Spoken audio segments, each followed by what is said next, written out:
So in lecture 2.5, what we will going to learn? First, we will learn what are elementary row operations. Then we will learn reducing any matrix to row echelon form using elementary row operations. Then computing the determinant using row reduction. First, we will learn elementary row operation. Then we will learn how to apply it, and after that we will learn how to find determinant using row reduction. Okay, so here are the steps for elementary row operation. ये elementary row operation के जो steps है इन्हें ही apply करके हम किसी भी matrix को रिड्यूस्ड रो एक्लन फॉर्म में प्राप्त करते हैं और इसे ही एक्लन फॉर्म में भी मैट्रिक्स को चेंज करने के लिए यही स्टेप्स फॉलो करते हैं। तो पहला स्टेप है interchanging two rows. Interchanging two रोज,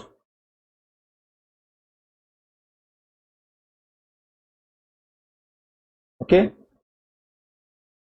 जैसे एग्जांपल में देखिए, इसमें यह है रो 1, रो 2 और रो 3। तो रो 1 और रो 2 को इंटरचेंज कर दिया गया है। रो 2 जो है रो 1 के प्लेस पे आ गया है और रो 1 जो है वो रो 2 के प्लेस पे आ गया है, आप देख सकते हैं।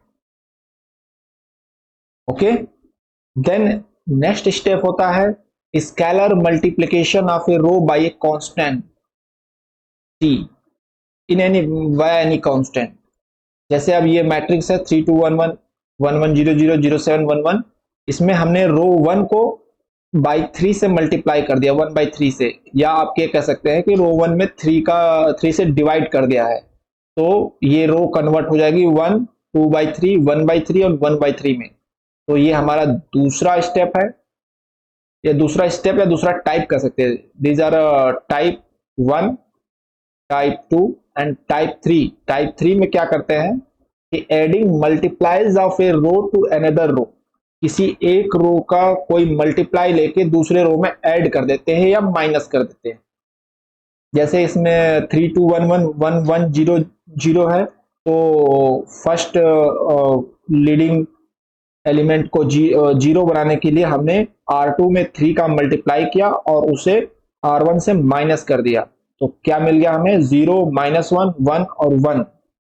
तो ये तीसरा स्टेप है जिसमें हम किसी रो में किसी कांस्टेंट से मल्टीप्लाई करके और किसी दूसरे रो में ऐड या सब्सट्रैक्ट करते हैं। तो there are 3 types of steps we are following in row reduction form of any matrix to get echelon form of matrix or reduced row echelon form of matrix। पहला, हम उसके रो को शिफ्ट कर देते हैं अप या डाउन। दूसरा, हम किसी रो में किसी भी कांस्टेंट से मल्टीप्लाई कर देते हैं या डिवाइड कर देते हैं। और तीसरा, किसी भी रो का मल्टीप्लाइज को किसी दूसरे रो में ऐड या सब्सट्रैक्ट कर देते हैं। ध्यान देने वाली बात यह है कि यहां हम कॉलम वाइज कोई ऑपरेशन नहीं कर रहे हैं, सिर्फ रो वाइज ऑपरेशन हो रहा है, इसलिए इसको एलिमेंट्री रो ऑपरेशंस बोलते हैं। रो रिडक्शन फॉर्म में लाने के लिए या रो रिड्यूस्ड रो एक्लॉन फॉर्म में लाने के लिए मैट्रिक्स को। Okay, if there is no non zero row then matrix is in reduced echelon form. अगर मैट्रिक्स में हमें कोई भी नॉन जीरो रो नहीं है, मतलब जीरो रो आ गई है सारी, या जो भी रेस्ट बची रो है वो जीरो है, तो मैट्रिक्स को रो रिडक्शन रो इक्लोन फॉर्म में कहते हैं। फिर उसमें और कोई ऑपरेशन करने की जरूरत नहीं है। जरूरी नहीं कि हमारा लीडिंग एलिमेंट 1 आना चाहिए। अगर रो में सारे एलिमेंट 0 हो जाते हैं तो भी वो मैट्रिक्स इक्लोन फॉर्म में मानी जाएगी। दूसरा नोटिस क्या है कि for reduced row echelon form making all 0 in leading entry try to do from right most. Okay, अगर आपको कोई एक्लॉन फॉर्म में मैट्रिक्स मिल जाती है, सपोज दैट 1 2 3 4 0 1 2 3 0 0 0 1, ये एक्लॉन फॉर्म में मैट्रिक्स है और हमें इसको रिड्यूस्ड रो एक्लॉन फॉर्म में कन्वर्ट करना है यानी कि 1 वाले कॉलम में सभी जीरो करने हैं अदर देन 1, तो हमको ट्राई करना चाहिए राइट मोड से, हमें फ्रॉम यहाँ से स्टार्ट करना चाहिए। पहले इसके ऊपर सारे जीरो ले आओ, फिर इसके ऊपर के जीरो ले आओ, फिर इसके। तो ये इजी तरीका होता है करने के लिए। यही कहा जा रहा है कि for reduced row echelon form making all zero in leading entry try to do from right most. Okay, then next हमें सीखना था चेंजेस इन डिटर्मिनेंट्स। मेरे डिटर्मिनेंट्स में क्या क्या चेंजेस होते हैं। हमारे पास दो मैट्रिक्स है ए और बी, और अगर हम ए से बी को कन्वर्ट कर रहे हैं रो शिफ्ट करके, रो आई को रो जे पे या रो जे को आई पे शिफ्ट कर रहे हैं, तो हमारे डिटर्मिनेंट पे क्या इफेक्ट होगा। Determinant of A is equal to minus determinant of B, determinant का साइन चेंज हो जाता है। ओके, तो जो पहला हमारा टाइप था, टाइप 1 में हमारा डिटर्मिनेंट का साइन चेंज हो जाएगा। दूसरे टाइप में हमने देखा था कि हम कोई कांस्टेंट से मल्टीप्लाई कर रहे हैं किसी रो में, अगर ए में 1/c का मल्टीप्लाई करके मैट्रिक्स बी मिला है, तो determinant of A is equal to C multiply determinant of B होगा। ओके, अगर हमारा मैट्रिक्स ए है उसमें हमने मैट्रिक्स बी निकालने के लिए 1/c से मल्टीप्लाई किया है मैट्रिक्स बी को काउंट करने के लिए, तो हमारा जो डिटर्मिनेंट ऑफ ए है वो होगा C times determinant of B.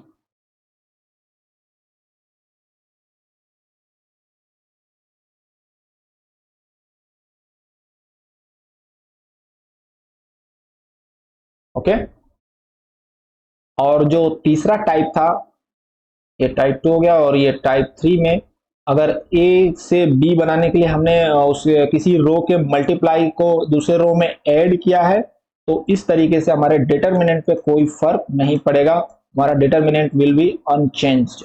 Determinant of A is equal to determinant B. तो यहाँ हमने देख लिया कि हमने row element row reduction elementary row operation में जो हम 3 स्टेप्स फॉलो करते हैं उससे हमारे डिटर्मिनेंट पे क्या इफेक्ट होता है। सो इसके थ्रू हम उस मैट्रिक्स का डिटर्मिनेंट प्राप्त कर सकते हैं। Okay, thank you.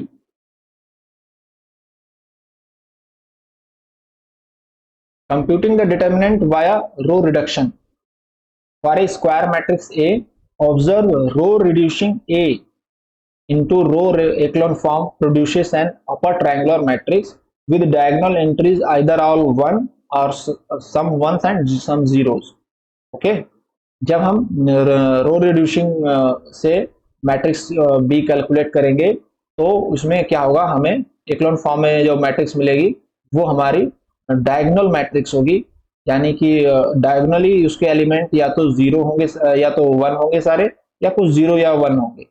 ओके, और ऊपर समथिंग एलिमेंट्स होंगे। तो क्या कह रहा है कि अगर इसमें दो डायगोनल मैट्रिक्स का डिटर्मिनेंट क्या होता है, उसके डायगोनल एलिमेंट का मल्टीप्लाइज होता है। Okay, so row reduce A into row echelon form. If the diagonal entry of the reduced matrix contains a 0, then its determinant is 0, and tracing the determinant back along the row reduction procedure shows that the determinant of A must be 0. अगर हमारे इस procedure में अपर triangle जो echelon form में matrix मिली है, अगर उसमें कोई भी एक जीरो आ जाता है डायगोनल एलिमेंट, तो इसका डिटर्मिनेंट जीरो होगा।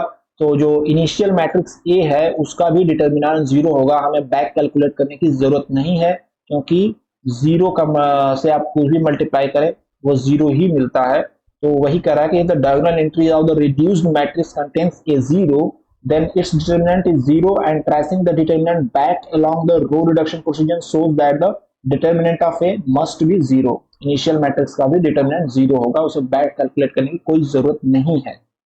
If the diagonal entries of the reduced matrix are all ones, its determinant is 1. Tracing back along the procedure used to row reduce using the table of a how the determinant changes according to elementary row operations, we can compute the determinant of A. अगर सभी diagonal entry 1 है तो इसका तो determinant 1 होगा, इसलिए हमें initial matrix को ए का डिटर्मिनेंट प्राप्त करने के लिए हमें बैक कैलकुलेट करना होगा। जो जो ऑपरेशन हमने ए टू बी में किए हैं उसका रिवर्स हम करेंगे तो फिर हमें इफेक्टिव डिटर्मिनेंट ऑफ ए मिल जाएगा। Okay, thank you.